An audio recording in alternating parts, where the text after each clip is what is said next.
मी engineer Ramchandra गुटुगडे, Madha Lok Sabha 2024।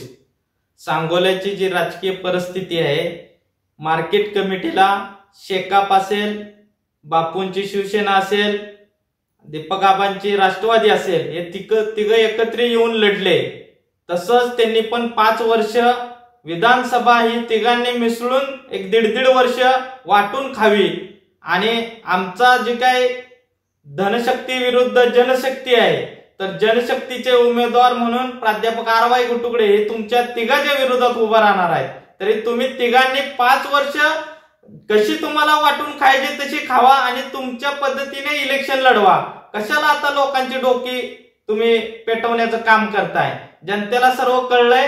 तुम्ही तिघजण प्रस्थापित आतापर्यंत आमदारकी तालुका खाल्ला तुम्ही पूर्ण, तरी तुमची भूक संपलेली नाही। त्यामुळं तुमच्या विरोधात गरीबाचा पोरगा हा या रणांगणात उतरून तुम्हाला पराभव दाखवल्याशिवाय राहणार नाही। धन्यवाद।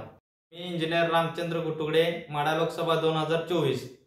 सांगोल्याची जी राजकीय परिस्थिती आहे, मार्केट कमिटीला शेकाप असेल, बापूंची शिवसेना असेल, दीपक आबांची राष्ट्रवादी असेल, हे तिघ एकत्र येऊन लढले।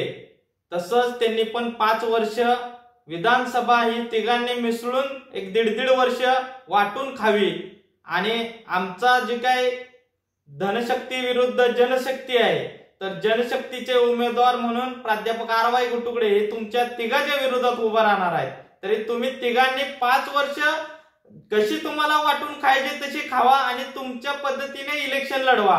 कशाला आता लोकांची डोकी तुम्ही पेटवण्याचं काम करताय? जनतेला सर्व कळलंय। तुम्ही तिघजण प्रस्थापित आतापर्यंत आमदारकी तालुका खाल्ला तुम्ही पूर्ण, तरी तुमची भूक संपलेली नाही।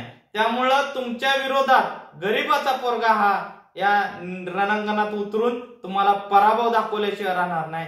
धन्यवाद। प्राध्यापक आर.वाय. गुटुगडे आज तुमच्या समोर येण्याचं कारण की सांगोल्यामधलं राजकारण हे स्वतःपुरतं हे केलं जातं। म्हणजे ते राजकारण जनतेभोवती फिरत नाही, त्या नेत्याभोवती फिरतं। म्हणजे नेत्याची घरं भरण्यासाठी हे राजकारण केलं जातं।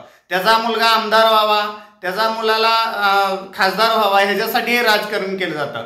मागल्या वेळेला सांगोल्याची जी मार्केट कमिटी होती, त्यावेळेला बापू गट, त्याचबरोबर दीपक आबा, त्याचबरोबर देशमुख गट, हा गट एकत्र झाले आणि बाजार समिती ही बिनविरोधी काढली।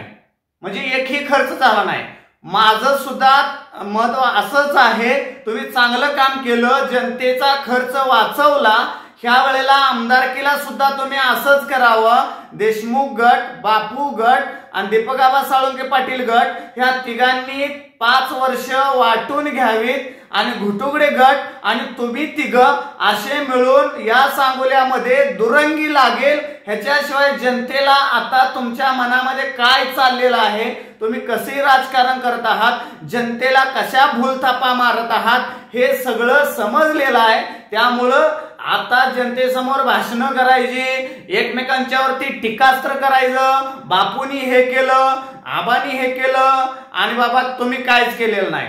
त्यामुळं असं अजिबात चालणार नाही। लोकांच्या डोळ्यामध्ये चटणी टाकून हे काम करू नका। लोकांना सगळं माहीत झालंय। आमचा धनगर समाज टीव्ही आहे, व्हॉट्सअप आहे, युट्यूब आहे, ट्विटरवर, ह्याच्यावर सगळा समाज जागा झालाय। त्यामुळं कुणाला फसवेगिरीची कामं करू नका। ह्यावेळेला एकच लागल, एक प्रस्थापित पुढारी आणि दुसरा गरिबांचा गुटुगडे गट, 2 मध्ये हे राजकारण असेल। धन्यवाद।